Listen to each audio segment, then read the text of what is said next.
Great. Okay. So, it's always a bit difficult to know where to begin with these kind of, just talking about deliverance ministry for 20 minutes or so. But, I'm a priest, so we tend to babble on a bit anyway, so we'll fill up the space quite easily. I thought I'd start by kind of laying all of my cards on the table and explaining a bit of how I even got into this, which I know touches on one of the questions, and thank you very much for those. They're all fantastic. But when I went through seminary, as Jamie was there with me, and found myself in my first curacy, I'm quite progressive in my thinking in many different ways. And I didn't know actually where I stood on the things that are generally understood about deliverance ministry, the demonic, spiritual realm, all of that kind of stuff. I had a general idea of how I felt, and I had some far deeper convictions in some areas. But it certainly wasn't a ministry that I had considered in any way. So the way that I got into this is during my curacy in Bundaberg, we had cases that were coming to us actually quite frequently. My curacy there had a lot of involvement with people who were homeless, people who had some really difficult drug dependencies. Quite a few people would sleep in the bushes and things around our church, and I know many other churches have that kind of situation as well. So one may expect that it might come from that area of ministry that we got the cases, but that wasn't actually so. So we had these cases come to us, and my priest in charge really didn't know what to do with them. So he kind of tentatively asked me, would I be willing to see these people and figure out, what we do from here. So I agreed. And I remember my first case was with a wonderful lady in her kind of mid-50s. She'd never had any connection with a church in any real way. She didn't have much of a faith. She certainly didn't know what she believed about anything beyond this life. And she was lovely and extremely rational. And her family was terrified, and her young daughter was terrified. So immediately in your mind, you think, okay, so many things could go wrong here. There are so many ways that this could be approached that could add to the fear and develop maybe some understandings or belief in somebody else's mind that could be negative. So I contacted the exorcist at the time, and he kind of guided me through what the practice was and what he'd always done. And so that challenged actually my theology, and it challenged the way that I did ministry, because sure, I could have all this understanding that I thought I had up in my mind, but when you meet people in their real life, they're going through difficult circumstances, they've tried many other things, they've really not really got many other places to turn, so they come to the church, the place they'd never really connected with before. Then you kind of have to get over your own ego and meet them where they are. So that was the beginning of this for me. So that case developed and it ended up in a really good place. And then these cases kept coming. So I kept communicating with the diocesan exorcist. And to cut a long story short, over the next 18 months, he asked me if I'd be willing to go on a reading course guided by him, and if I'd be happy for him to mentor me. So I took another 3 months to actually make that decision. A lot of prayer, a lot of talking to my priest in charge and a couple of other trusted colleagues. And I agreed. I went on that reading course and then continued on in the ministry, and actually found how life-giving it was to people.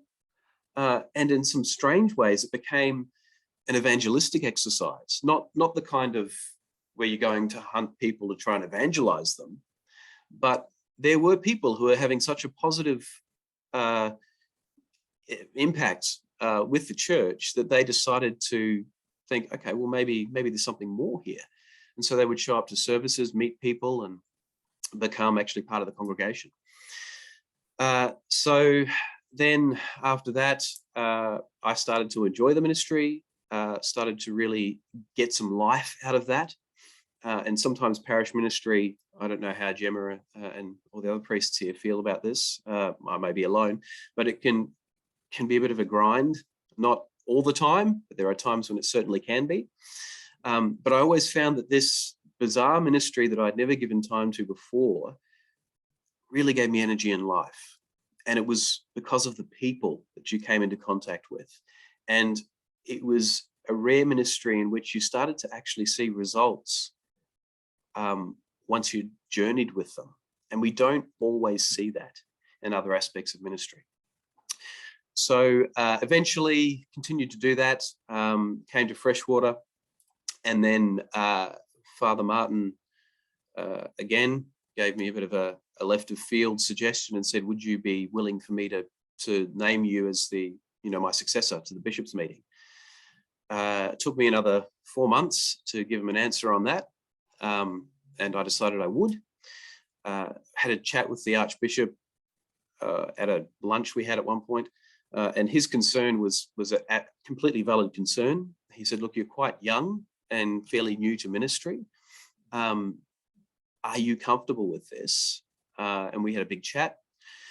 Took it to the bishops' meeting. They agreed. They sent me off to, I wish I knew the name of the little town. It's a little town kind of near London in the UK to study with the Christian Deliverance Study Group. And I loved the people I met there, was really happy with the training and the way that they approached the training, which we'll get to with some of the questions. And the ad clerum was sent out, and I was not really commissioned, but given the authority to do so. So that's how I got to it. Not really looking for it, certainly not asking for it. And I think that's quite important, to tell you the truth, looking back with this ministry. There are certainly people who do ask if they can be involved, who are absolutely perfect for the role. There's two of them actually here today. But sometimes people are too eager, and that's a little bit of a warning bell. And you come into discussions, you understand that maybe it's not the right place for them. So deliverance ministry is, in the Anglican context, is very much part of the healing ministry of the church. Right? So there's a kind of an analogy where some traditions, and I'm not knocking their approach at all, I'm just showing you how it's a bit different for us. Some traditions kind of go in like a firefighter. The house is on fire, everybody's freaking out. So we'll go in, do our thing, put the fire out, and then you're good to go. Whereas we approach it quite a bit differently. So as I said, part of the healing ministry of the church, very pastoral. So we want to meet the people, discuss with them, try and find any deeper issues that are going on. What has their experience been? What has their spiritual history been? What's their understanding they come to you with now? And, there's a real sense of not so much what are we trying to save people from, but if we are called deliverance ministers, what are we trying to deliver people to? Where are we leading people, or where are we companioning people to? And that's a really important question. So sometimes there may well be specific rites, certain prayers and acts that we do that will, and I never would have said this 8 years ago, that do seem to consistently have a positive effect on whatever they're experiencing, and fairly quickly dull things down, bring things back to a place where they're no longer experiencing what they were, and they're able to go about their lives in a far less anxious way, and start to build some of those relationships that actually sometimes may have been a bit fractured. But that's not where we stop. So we can always offer that the door is always open, and we reach out for continued pastoral care afterwards. Because we're not going in there saying some magic words, throwing around well, we do sometimes throw around holy water, but that's not the point. And then leaving people thinking that we've done this magical thing and that's where it ends. So of course there may be some that don't want to continue to engage, and that's entirely their choice. They must have that agency. But the offer must always be there, that we are there to continue that journey with them. And that's where Anglican Deliverance Ministry differs a little bit from some other traditions. Also within the ministry itself, I can't remember who it was. I could bring it up on my screen, but it doesn't really matter. There was an earlier exorcist in the 70s that made a really good point that a good Anglican exorcist is extremely skeptical, right? Now, that doesn't mean that skepticism gets in the way of pastoral sensibilities. So the danger is that you can be skeptical and then quite disrespectful of somebody's current experience or their current worldview. Now, you don't want that. But you can be skeptical in the sense that you don't want to go in already having a major assumption of what's going on. Or you don't want to go in and just believe that something supernatural, for example, is the cause of all of the issues. Because then you can run into some major problems where maybe somebody has some mental health issues, which is beyond your wheelhouse. And you can try and treat that, for the lack of a better word, in a religious and spiritual way. And then that person goes away. They may have a placebo effect for a while, but it comes back again. And they wonder why. What have I done wrong? Is my faith not strong enough? And that leaves them in a worse place.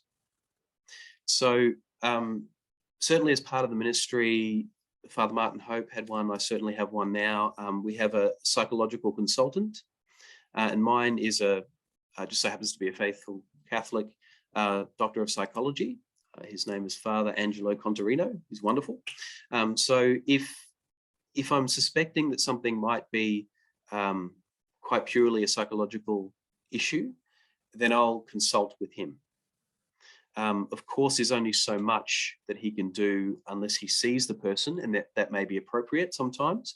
Other times it may not be. And I'll take his advice into some very deep consideration. I've never gone against it, to tell you the truth. And there has been times when actually a person who has been undergoing deliverance ministry through us has seen a clinical psychologist that he is supervising. That was pure coincidence, actually. I asked him to engage with a psychologist. He did, and it turned out he was one of the ones that Dr. Angelo was supervising. So we're thorough when you go in with questions, with exploring. Now that's not to discredit the person.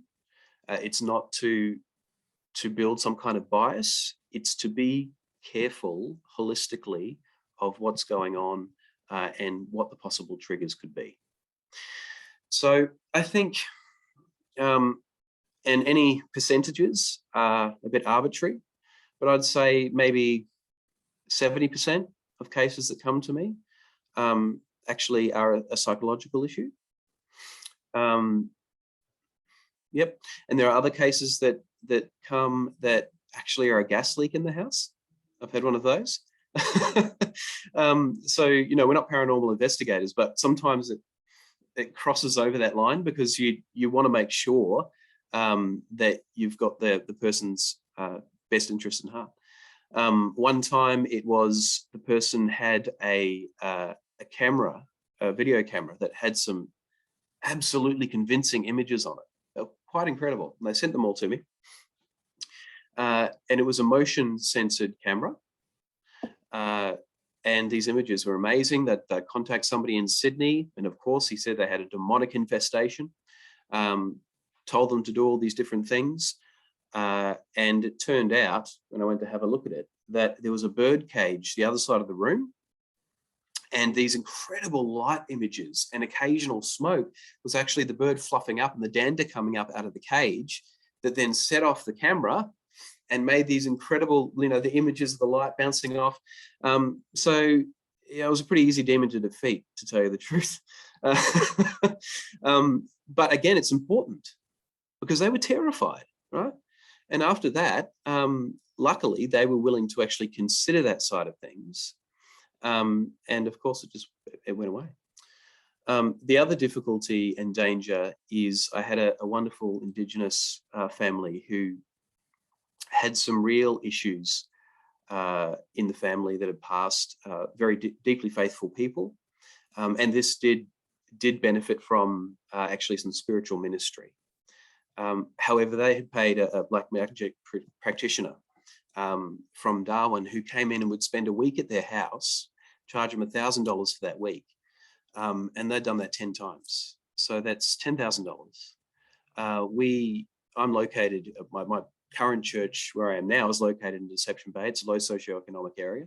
So you could imagine that was financially putting pressure on them. So of course we never, ever charge, and we never will. And people quite often want to donate to the church some money. And that's out of the kindness of their heart. I never accept it. I don't think there's anything wrong accepting that if you are absolutely sure that it's not going to place them in any financial bad place. But my personal position from the very start was that I'd never accept any money at all. So we don't do that. So it's a complex ministry.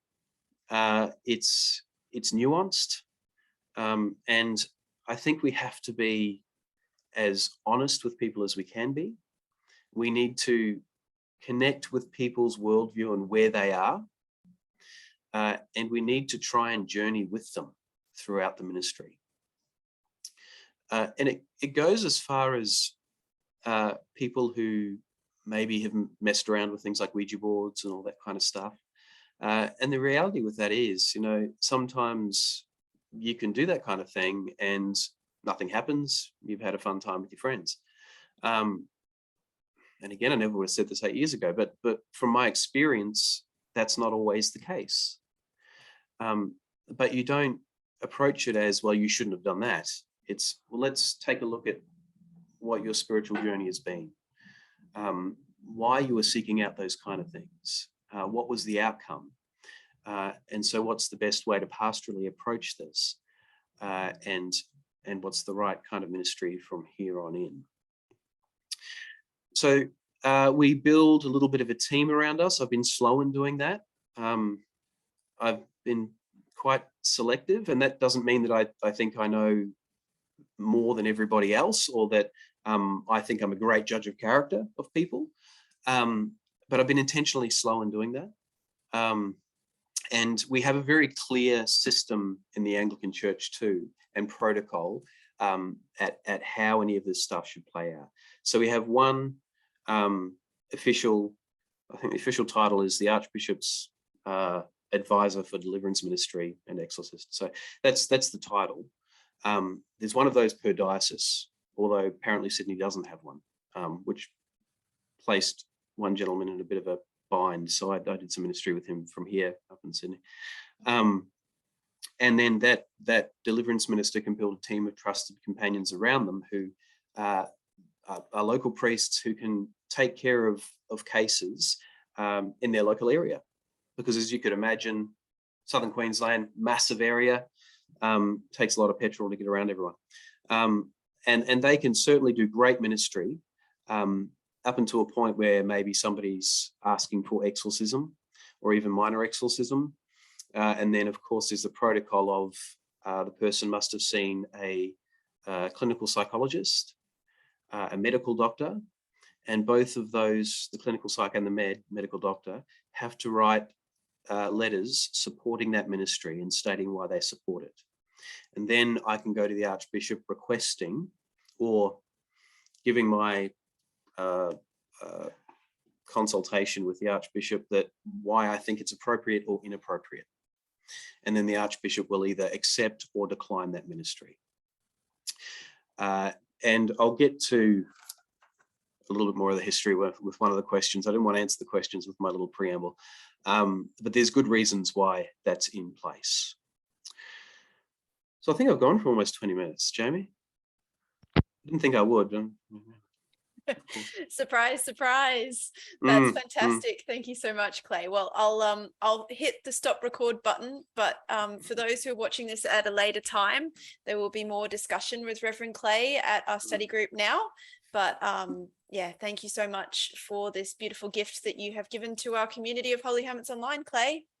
Hopefully it's a decent general overview. Of course, it will leave quite a few questions, and please ask them. Again, thank you for these. They're wonderful questions, really good. Well, it sounds like we will stop the recording now and hop into question and answer time.